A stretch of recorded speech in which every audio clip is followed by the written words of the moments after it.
الحمدللہ وحدہ والصلاۃ والسلام علی من لا نبی بعدہ۔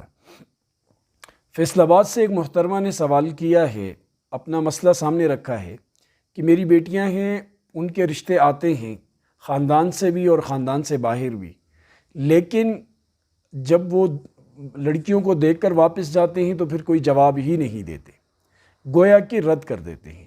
یعنی رشتے آتے ہیں اور رشتے جو ہیں وہ لڑکیوں کا بیاہ نہیں ہوتا، ان کو مناسب جوڑ کا رشتہ نہیں ملتا۔ وہ کہنے لگی کہ ہمیں یہاں کسی صاحب نے بتایا ہے کہ آپ کے گھر میں کسی نے جادو کر رکھا ہے جس کی وجہ سے یہ رشتے نہیں ہوتے۔ دیکھیں، دو باتیں ہیں۔ پہلی بات یہ ہے کہ رشتے کے لیے جو اولاد کے اندر تربیت ہوتی ہے، جو اولاد کے اندر ضروری چیزیں ہوتی ہیں، اس کی تربیت ضروری ہوتی ہے۔ اس کے علاوہ جو وظائف ہیں، یہ وظائف آپ کریں، انشاءاللہ اللہ نے چاہا تو مناسب رشتے ضرور آئیں گے۔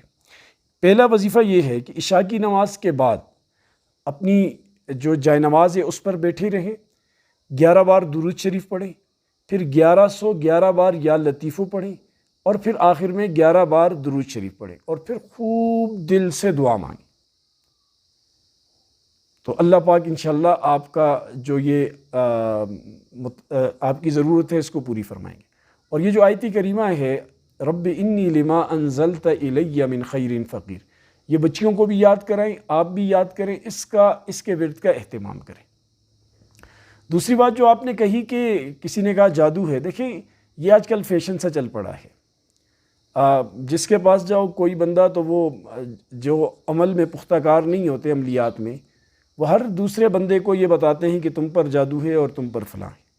اگر واقعی آپ کو شک ہے کہ ایسا کچھ ہے، تو جادو کے لیے دیکھیں ہمیں اللہ پاک نے جو سورہ آخری 2 سورتیں دی ہیں معوذتین، یہ صبح شام 3 بار پڑھ کر اپنے پورے جسم پر دم کر لیا کریں۔ آپ بھی اپنے بچوں سے کہیں، بچیوں سے کہیں، وہ بھی اس کا اہتمام کریں، اور سورہ بقرہ کی تلاوت گھر میں معمول بنائیں، تھوڑی سی بلند آواز سے اس کو پڑھیں، تو انشاءاللہ اگر کوئی اثر وغیرہ ہوا تو اللہ پاک اس کو دور کر دیں گے۔ اللہ پاک ہمیں سمجھ کی توفیق نصیب۔